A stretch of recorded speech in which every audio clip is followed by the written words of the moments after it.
So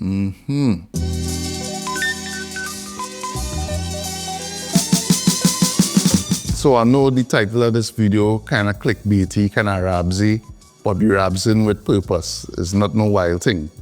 Now, one of the first things I want to touch on is the fact that we tend to over-season fish when we're cooking it. You don't need to over-season it. You don't need to put 3 or 4 different types of all-purpose seasoning on the fish. You don't need to put Old Bay and then put all-purpose and then put adobo, and on top of that you put in garlic and garlic powder and paprika. No. That is wildness.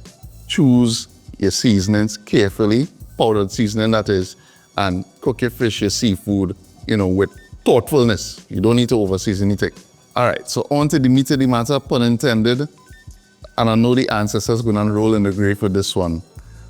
Don't add lime or lemon to your fish when you're seasoning it. No, hear 'em out. I know, do raps, hear 'em out. I've been making ceviche in the recent past, and it's through making ceviche that I came to this conclusion. Now, making ceviche, simple process, and I'll do another video on that to follow up on this one. But it's a very simple process. Taking the fish, adding different aromatics and veggies to it, and then cooking the meat of the fish using citric acid, typically in the form of lime or lemons. So what you would do is cut up your onion, garlic, and that kind of thing. You add it to the raw fish, and then you squeeze in your lemon juice and your lime juice, and you let that soak for between 5 to 8 minutes, and then you eat that. It's a popular dish in different cuisines across the globe, and it's only in making that I realized, but wait, if adding citric acid cooks the flesh of the fish, when we marinate fish for a day, sometimes we season up the fish and leave it in the fridge for days or that kind of thing, and then come back and cook it on top of that, what we actually doing is ending up overcooking the fish. So my approach to cooking fish now and seasoning it is to season it without any citric acid, so that doesn't start cooking the fish, and then either during the cooking process or after the cooking process, then I add my freshly squeezed lime juice or lemon juice, and you get that nice citrus flavor that we like to accompany with seafood and fish. So that is my new method, and if you allow me to, I'm gonna walk you through it, and I will show you how to season a fish now. I call it the proper way, but it's proper for me, and maybe if you try it, it might be proper for you too. So let me get into this. All right, so for my seasoning, I like to use pimentos, of course. And I'm just giving these a rough chop. Garlic, of course.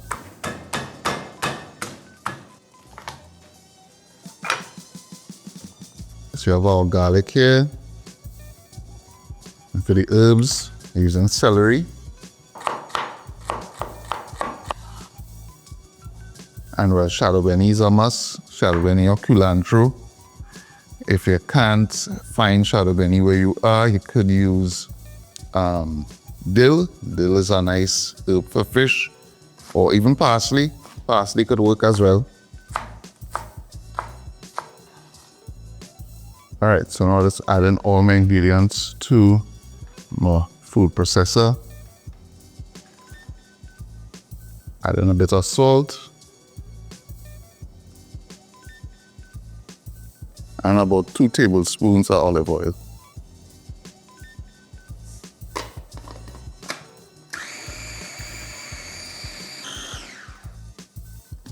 So I like to grind the ingredients until it's a nice thick paste. And trust me, this is the only fish seasoning or seafood seasoning you'll ever need. So I have a piece of kingfish here that I got in the market. I asked the vendor to cut the head off for me. I'm going to use the head to make some fish tea, and I also would use the tail in some fish tea as well. So let's cut off the tail here. We, typically cut kingfish in slices, but I've found that filleting kingfish is a real nice thing. Now, I am by no means a professional in this, so if I do a hatchet job, no pun intended, I'm trying to fillet this fish, or you don't blast me for it, right?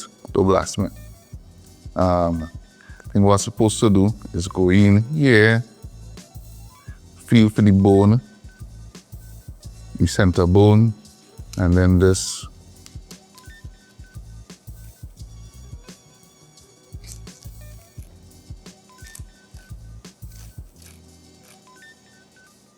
And then this cut on by the bone there. Of course, your knife had to be sharp.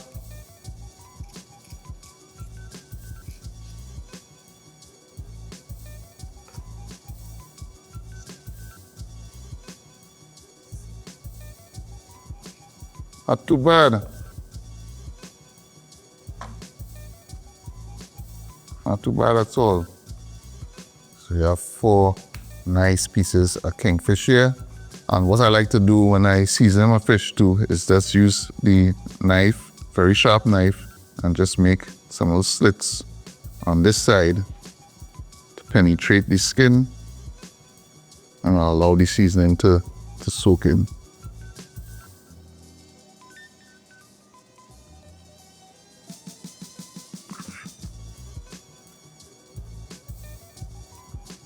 So I have the remaining seasoning from inside the processor, being wasting that.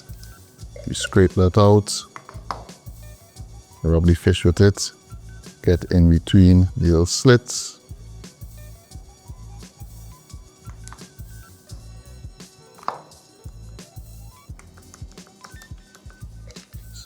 Come there.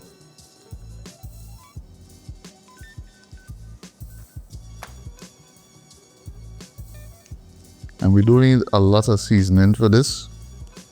You have some strong flavors going on here, so a little goes a long way. You don't need to drown the fish in seasoning. Again, going back to what I first touched on, not over seasoning the fish. Yes, you want to taste a nice flavorful fish, but you want to taste the fish as well. You don't want to just be tasting seasoning and you ain't too sure, what kind of meat you're eating because it's just seasoning you're tasting. You still want to be able to taste the fish. And I mean, kingfish is really, a great fish, great tasting fish. You don't want to mask the flavor of the fish itself too much with seasoning. You just want the seasoning to complement everything else that's going on with this fish. And if you want, you could leave this to marinate for an hour. You could leave it to marinate overnight if you want, but it's not necessary, it's not necessary. Depending on the cooking process, it will determine whether you're locking in flavors into the meat or not. So you could leave this for 10-15 minutes at most, and you're good to go. You don't need to be marinating this for no lengthy period of time for it to taste good. All right, so I'm gonna cook one of these pieces and give it a taste, and we will see what we're dealing with. All right, so you want your pan on medium-high heat. Let's add in a touch of oil, not too much, and we're going skin side down. Nice. And remember the rule of thumb when we're cooking meat. The meat should always be room temperature. So even if you take your fish out of the fridge, let it come down to room temperature before you start to cook it. That way, we will not end up overcooking the fish. And I could tell that the fish is cooking through by the way it's changing color here from pinkish to white. You can see it around the edges as well. So the fish ready to flip.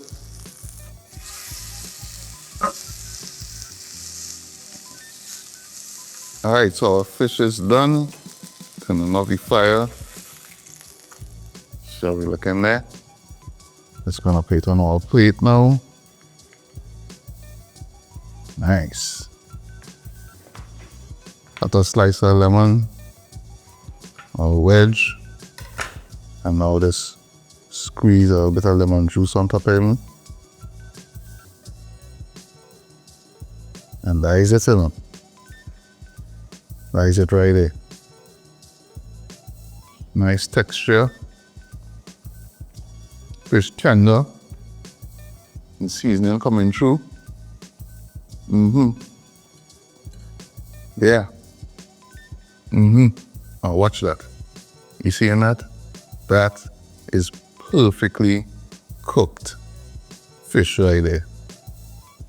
Perfectly cooked, tender kingfish. What's the texture of that? Perfect texture. That is what you're looking for when you cook fish properly. And the beauty about this is, if you want more citrus, just hit him with some more fresh. That is it. Right there. Boom. Look at that. Tell me that ain't looking good now.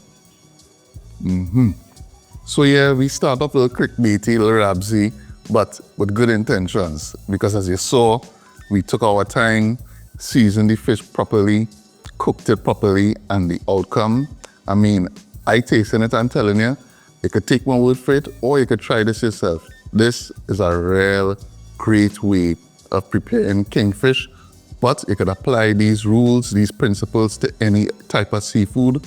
It will work, trust me. So if you like this video, please give it a thumbs up, give it a share. I guess I could post a recipe. I'll do a blog post. So I'll do a blog post, so look out for that in the video description. And of course, if you're not subscribed to the channel, please take a moment to do so. Welcome back. I'm here to be back in business. So look out for more content. And yeah, I will see you in the next one. Peace.